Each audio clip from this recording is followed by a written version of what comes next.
다니엘서를 공부하겠습니다.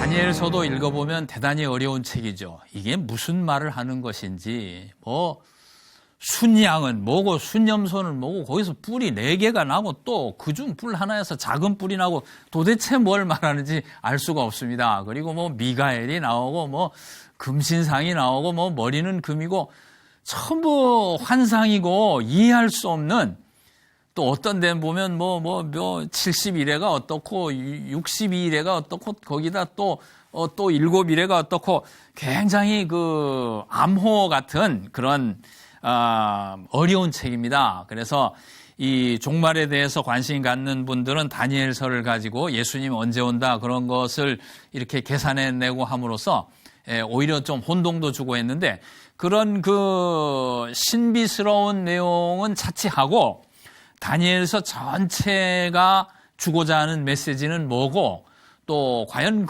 여러 환상들이 무엇을 말하는가 하는 중요한 것을 아는 것이 중요합니다. 자, 다니엘서도 내용을 알고 보면 상당히 수월하게 읽을 수 있고 더 은혜를 받기에 좋은 책인데, 그냥 어렵기만 하니까 이게 어떤 부분은 이해가 되는데 전체적으로 책을 이해하지 못하는 수가 있습니다.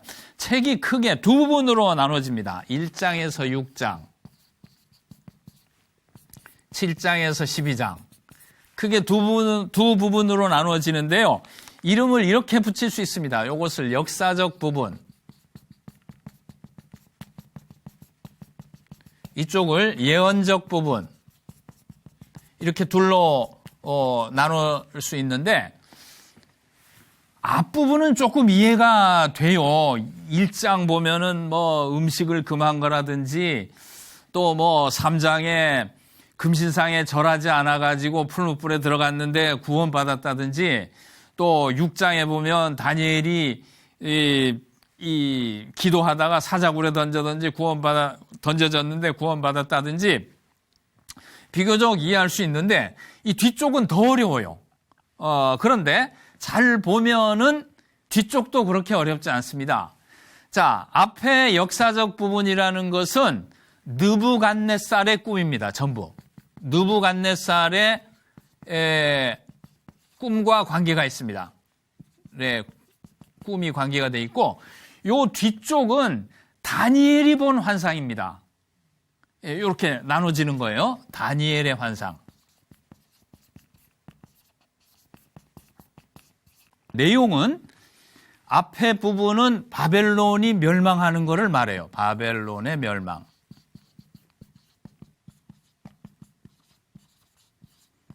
바벨론의 멸망이라는 건 굉장히 중요한 것입니다. 우리나라를 망하게 한 나라가 망하는 것이니까. 이스라엘 입장에서 보게 되면은 굉장히 구원의 큰 기쁜 소식이에요. 그러니까 이 사건이라는 것은 우리가 그냥 객관적으로 바벨론의 멸망 이렇게 해버리고 지나갈 수 없을 정도로 굉장히 심각한 것입니다. 바벨론의 멸망, 특히 5장에 보면 벨사살 왕이 느부갓네살 아들 아닙니까? 벨사살이 아주 불경건한 잔치를 하죠. 잔치를 하는데 손가락이 나와가지고 벽에 메네메네 데겔 우바르신 이렇게 쓴 사건이 있고, 바로 메대 군사들이 성벽의 수로를 타고 쳐들어와서 바벨론을 멸망시킵니다. 그러니까 실제 역사에 관한 얘기예요. 이 부분은. 자, 그런데 이쪽은 바벨론의 멸망 이후의 세계의 역사를 말합니다. 바벨론의 멸망 이후에 그러니까 메데 바사, 그 다음에 헬라가 일어나죠. 그 유명한 알렉산더 대왕. 헬라가 일어나고, 알렉산더 대왕이 323년에 죽은 다음에 그 밑에 장수 4사람이 이제 나타나서 나라를 또 세우죠. 그 중근동 지방을 다 차지하는데, 특별히 그 팔레스타인 지방과 관계된 것은 셀류쿠스죠.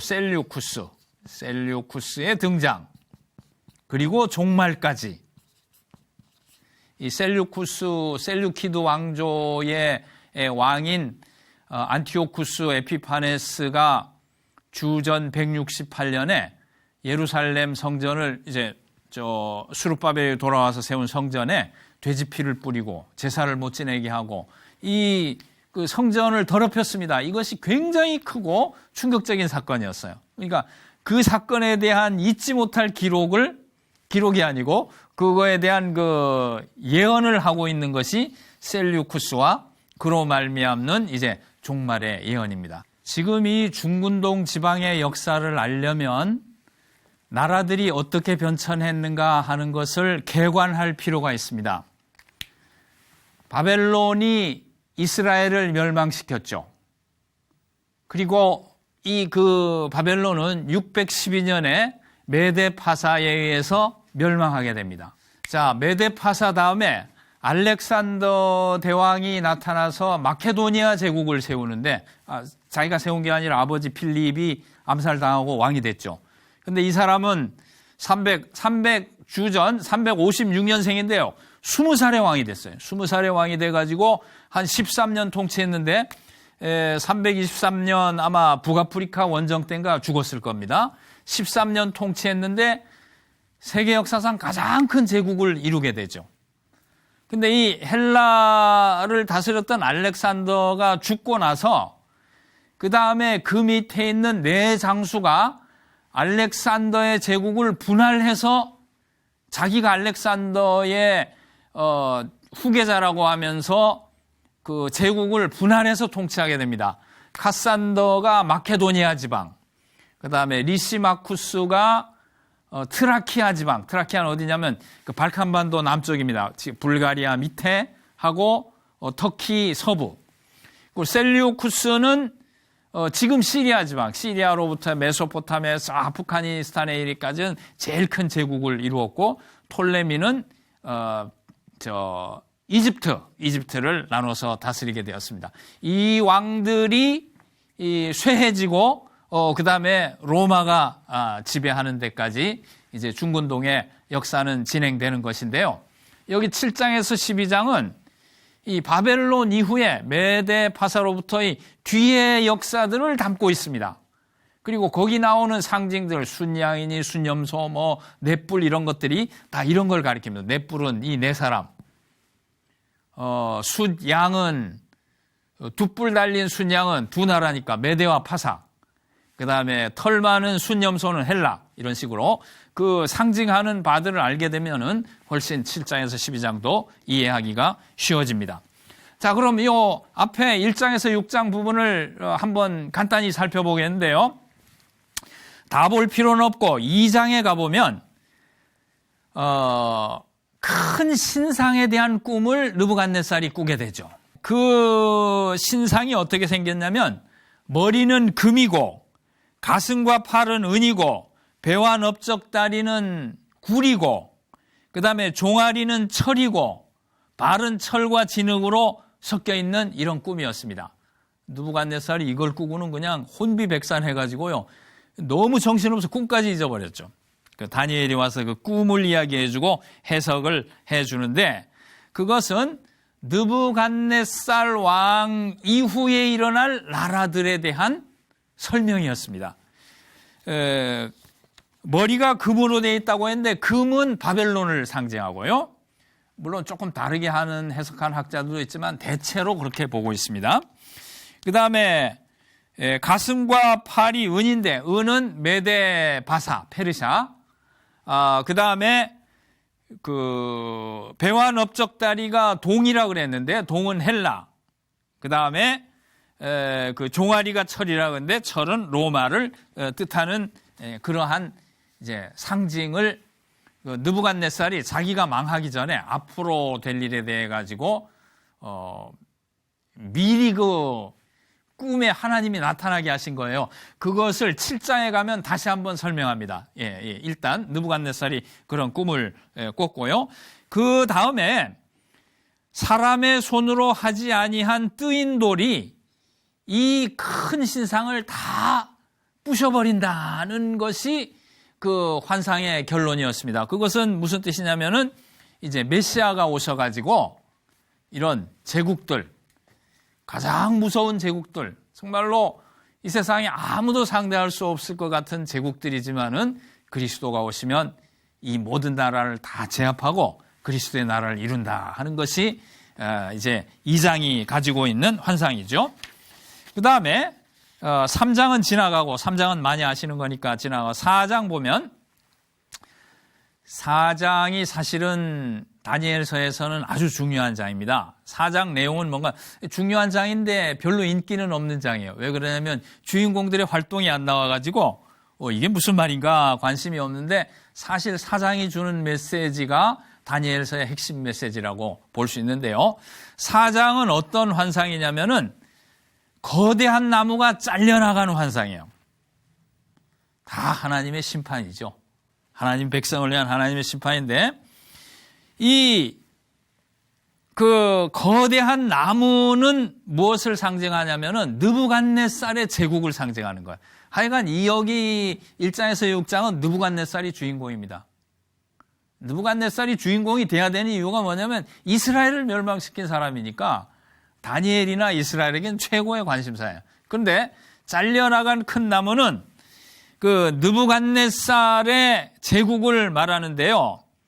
4장 17절에 아주 중요한 내용이 나오고 있습니다. 4장 17절 보면 그 잘려진 나무를 가리키면서 하나님이 주신 말씀은 지극히 높으신 자가 인간 세상을 다스리신다. 이게 첫째 교훈이에요. 나무가 아무리 커도 잘려나간다는 것입니다. 하나님의 심판에 의해서. 그 다음에 두 번째, 자기 뜻대로 그것을 누구에게든지 주신다. 권력이 느부갓네살 손에 있어가지고 영원할 것 같은데 하나님이 자기 마음대로 주시는 거예요. 아무것도 아니에요, 느부갓네살이. 그 다음에 세 번째, 또 지극히 천한 자로 그 위에 세우신다. 이것을 알게 해주시려고 하나님께서 이 느부갓네살로 하여금 아주 좀 이상한 장면이 나오죠. 이상하다면 이상한 장면이 나오는데 사람에게 쫓겨나서 소처럼 풀을 뜯으며 몸이 하늘 이슬에 젖고 머리털이 독수리털과 같이 자랐고 손톱은 새발톱과 같이 되고 4장 33절에 나옵니다. 정신 차려 쫓겨나 가지고 이 나무의 환상에 대해서 깨닫고는 나라를 회복하는 거예요. 근데 물론 그 나라를 회복하고 자식인 벨사살이 그 왕위를 계승하지만 그 나라는 또 5장에 가면은 메데 나라에 의해서 이제 메데 사람 다리오에 의해서 멸망을 하게 됩니다만은 어쨌든 그 느부갓네살은 이런 개인적인 고초를 통해 가지고 자기 제국이 위대하고 이 나무는 끊이지 않을 나무 같았지만은 결국은 하나님께 잘려나간다는 사실. 그러니까 하나님은 인간사의 주권자라는 사실을 배우게 되었던 것입니다. 다니엘을 통해서 이런 환상을 깨달았던 거예요. 인류의 역사는 인간이 지배할 수 있긴 있어요. 미국이 강대국이 되고 소련이나 중국이 강대국이 되고 일본이 강대국이 되고 유럽이 강대국이 될 수 있겠지만은 하나님은 그 모든 강대국들을 그 위에서 다시 다스리시는 거예요. 하나님은 어떤 분입니까? 다스리는 자를 다스리는 분이 하나님이에요. 그러니까 궁극적으로 역사라는 것은 히스토리 우리가 보기에는 굉장히 권력이 있는 이런 영웅들 또는 제국들에 의해 가지고 움직이는 것 같지만은 히스토리는 다스리는 자들 위에 다스리는 하나님이 계시니까 히즈 스토리다 이렇게 말하는 것은 그런 이유가 되는 거예요. 역사가 굉장히 어떤 절대적인 것 같지만 하나님이 만들어가는 이야기죠. 그런 생각을 우리 믿는 사람들은 한시도 잊어서는 안 될 줄 생각합니다. 아무리 무서운 권력이라 하더라도 그 위에는 하나님이 다스리신다.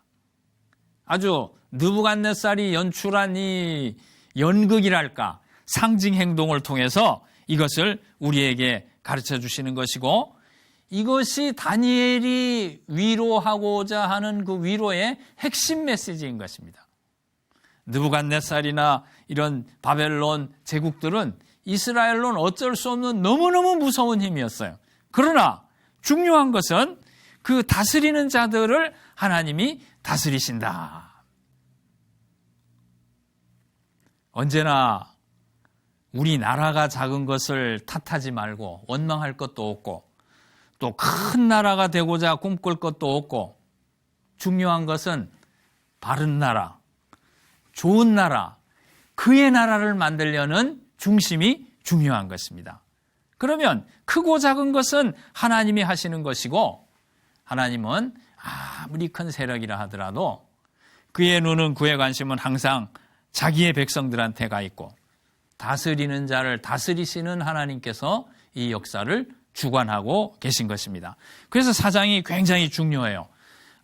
이런 1장에서 6장, 7장에서 10장 보면 전부 이 제국들의 흥망성쇠거든요.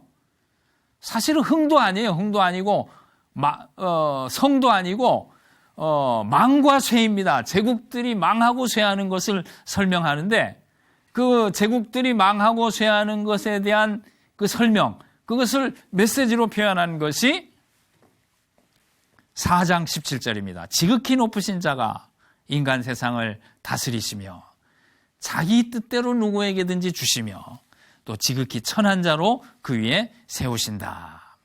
그래서 4장을 명심해서 읽으시면 좋을 것 같고요. 그 다음에 5장은 벨사살, 느부갓네살을 계승한 그 아들 벨사살이 잔치를 베풀었는데 아주 못된 잔치를 베풀었죠.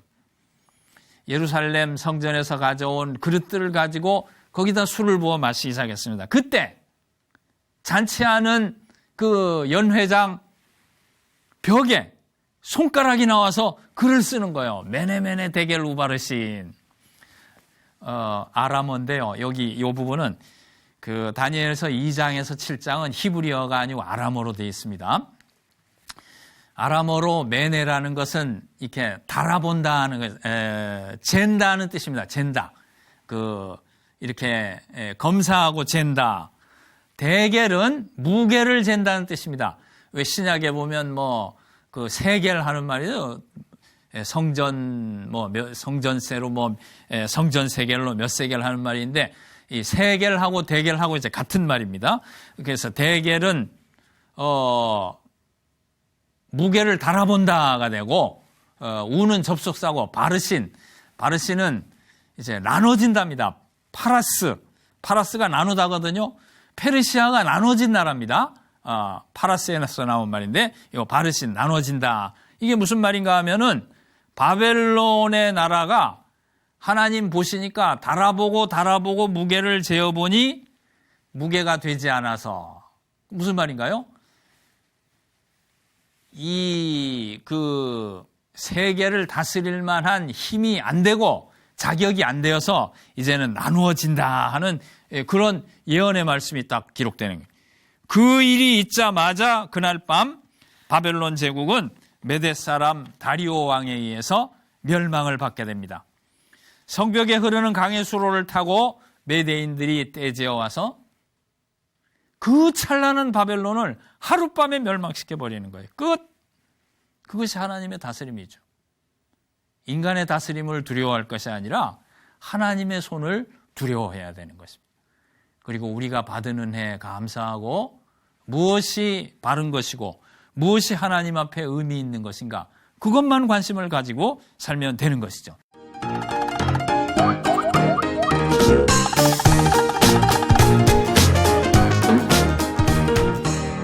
자, 그래서 1장에서 6장은 드디어 4장에 예언된 대로 거대한 나무가 잘리듯이 5장에는 메네메네 데겔 우바르신이라는 예언에 의해서 이 바벨론의 거대한 나무가 잘리는 것으로 여기 1장에서 6장 스토리가 끝나고 있습니다. 그래서 역사적 부분, 그 다음에 예언적 부분은 바벨론 이후에 되어진 일들인데요. 자, 7장에 가보면 2장의 느부갓네살이 그 금신상을 보았는데요. 아까 말씀드렸다시피 금신상 머리는 금이고 가슴과 팔은 은이고 배와 넓적다리는 동이고 종아리는 철이고 발은 철과 진흙이고, 그래서 금은 바벨론, 은은 메데바사, 동은 헬라, 철은 로마, 이렇게 자 금, 은, 동, 철 이렇게 돼 있었는데요. 금속으로 표현됐다는 것 자체가 굉장히 교만한 거예요. 이 제국이라는 것이. 금속, 금은 동철에 의해서 표현된 이 세상 왕국이라는 것은 사람 스스로 영광을 취했다는 것을 의미합니다. 하나님께 영광이 아니고. 자, 그런데 7장이 재미있는 것은 하나님이 이 큰 상을 보시는 관점이 엄청나게 다르다는 거예요. 하나님은 이 세상 왕국들을 금은동철 그런 게 어디 있어? 그냥 다 짐승들이야, 짐승. 맹수나 짐승들로 보실 뿐인 것입니다. 그래서 큰 짐승 4개가 3절에 보면 나오는데 사자, 곰, 표범, 그리고 그 모든 맹수성을 합친 무서운 짐승. 금으로 상징된 바벨론은요, 힘센 사자로 표현됐고, 그 다음에 은으로 표현되었던 메데바사는 탐욕스러운 곰으로, 그 다음에 동으로 된 넓적다리 이 헬라는 사악한 표범으로, 그리고 철 종아리로 표현됐던 로마는 앞에 새 동물의 맹수성을 다 갖춘 또 무서운 맹수로 이렇게 표현이 되었습니다. 그러니까 하나님 보시기에는 그 나라들이 그냥 맹수요. 약한 짐승이나 잡아먹는 맹수로 이렇게 보고 있는 것을 알 수 있습니다. 표범에게서 네 머리가 나온다는 게 6절에 나오는데 그 네 머리는 다름 아닌 이 카산드로스, 리시마쿠스, 셀류쿠스, 톨레미를 말합니다. 이 7장에 보면 또 중요한 구절이 나오는데요. 7장 13절, 14절을 한번 보겠습니다. 제가 생각하기에 다니엘서의 핵심 구절은 아까 저희가 읽은 4장 17절하고 그 다음에 7장 14절 이 두 구절에 다니엘의 핵심 메시지가 들어있는 것 같아요. 이거 외기도 좋죠? 417 거꾸로 하면 714. 이 두 구절을 중심으로 다니엘서를 다시 한번 읽어보시기 바랍니다. 7장 13절 14절을 보면 내가 또 밤 환상 중에 보니 인자 같은 이가 하늘 구름을 타고 와서 옛적부터 항상 계신 이에게 나아가 그 앞으로 인도되매 그에게 권세와 영광과 나라를 주고 모든 백성과 나라들과 다른 언어를 말하는 모든 자들이 그를 섬기게 하였으니 그의 권세는 소멸되지 아니하는 영원한 권세요 그의 나라는 멸망하지 아니할 것이라.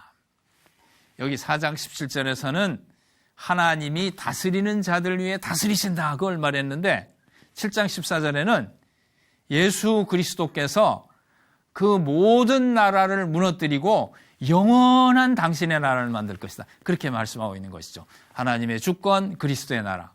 그래서 다니엘서의 핵심이 되겠습니다. 8장을 보겠습니다. 8장을 보게 되면은 순양과 순염소가 나오는데요. 두 뿔 가진 순양은 메데 파사의 왕들이고 털이 많은 순염소는 헬라 왕이고요. 그 다음에 그 순염소에서 큰 뿔이 하나가 나와요. 그걸 첫째 왕이라고 부르는데 8장 21절에 보면 그것은 이 알렉산더가 죽고 나서 바로 알렉산더 그 마케도니아 지방에서 알렉산더가 다스렸던 마케도니아 제국을 차지한 스스로 왕이 된 사람이 안티고노스 1세입니다. 그 안티고노스 1세를 가리킵니다. 그 안티고노스 1세가 이 정권을 잡은 것을 이 네 장군들이 연합해가지고 안티고노스를 죽입니다. 그리고는 나라를 분할한 것이 마케도니아, 그 다음에 트라키아, 시리아, 이집트 이렇게 되는 것입니다. 그러니까 알렉산더가 죽자마자 금방 이어서 왕이 됐던 그 왕을 가리키는 것이 큰 뿔, 그 첫째 왕이에요. 물론 그 다음에 22절에 나오는 네 뿔 네 나라는 지금 말씀드린 카산더의 마케도니아, 리시마쿠스의 트라키아, 셀류쿠스의 시리아, 톨레미의 이집트 이렇습니다. 그래서 8절 9절에 보면 순념소라고 하는 게 나오는데 이게 알렉산더 대왕이고요. 순념소가 알렉산더 대왕이고 큰 뿔은 아까 말씀드린 대로 안티고노스고 거기 현재한 뿔 넷이 나온다고 그랬는데 그것은 이 네 사람이고 그 다음에 그중 한 뿔이라 그런 말이 나옵니다. 그중 한 뿔은 셀류쿠스를 말합니다. 그중 한 뿔은 셀류쿠스고 그 한 뿔에서 작은 뿔이 나와요. 여기서 작은 뿔이 뿔은 권력을 말합니다. 작은 뿔이 나오는데 그게 누구냐면 저 유명한 안티오쿠스 에피파네스. 안티오쿠스 에피파네스라는 왕이 나타나가지고 예루살렘 성전을 모독하죠. 아까 말씀드린 대로 거의 매일 드리는 제사를 못 드리게 하고 돼지 피를 뿌리고 막 멸망에 가증한 것을 세우고 이렇게 더럽히는데 이 안티오쿠스 에피파네스가 유대인들에게는 적그리스도의 모형이에요. 이 사람이 그 여호와 종교를 말살하려고 한 것에 대한 그 상처가 굉장히 깊습니다. 그래서 안티오쿠스 에피파네스는 적그리스도를 상징하는 존재로 그려지고 있습니다. 자, 이런 상징들이 이제 8장에 나오는 건데요. 이 성전 모독하는 사건이 일어나기 수백 년 전에 된 예언이기 때문에 굉장히 신비한 예언인데 어쨌든 8장은 뭐 순양, 숯불, 뭐 뿔들 나오는데 그냥 읽으면 상당히 그 뭔지 모르는데 이런 역사에 대한 상징이다. 그리고 뭐 거의 정확하게 이렇게 그 은유를 써가지고 일어날 사건들을 말하고 있는 것을 봅니다. 그래서 8장도 그런 관심을 가지고 읽으시고요.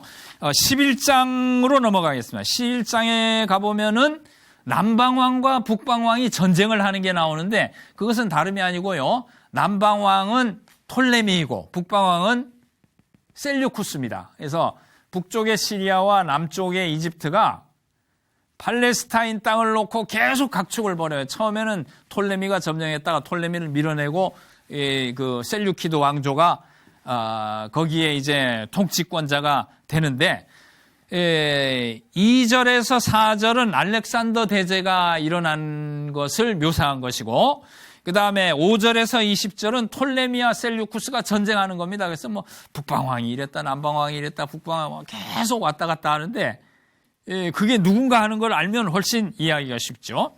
그 다음에 21절에서 39절은 안티오쿠스 에피파네스에 의한 이스라엘의 핍박이 나옵니다. 그리고 안티오쿠스 에피파네스는 지금 말씀드린 대로 적그리스도의 모형으로 그려집니다. 그러니까 이 7장에서 12장은 어떤 전개를 가지고 있냐면은 먼저 7장에서 이 네 나라를 짐승으로 해석한 것은 크게 바벨론 이후의 역사를 개관한 겁니다. 개관한 거고 8장에서 순양과 순념소의 싸움을 그린 것은 바벨론이 망한 다음에 언제나 바벨론 느부갓네살이 기준이 되는 거예요. 그걸 기준으로 앞뒤가 있고 또 이 뒤의 환상들도 바벨론을 기준으로 그 다음이 어떻게 되냐 이렇게 말하고 있는 것이죠. 바벨론을 기준으로 바벨론이 망한 다음에 중근동 지방의 자세한 역사죠.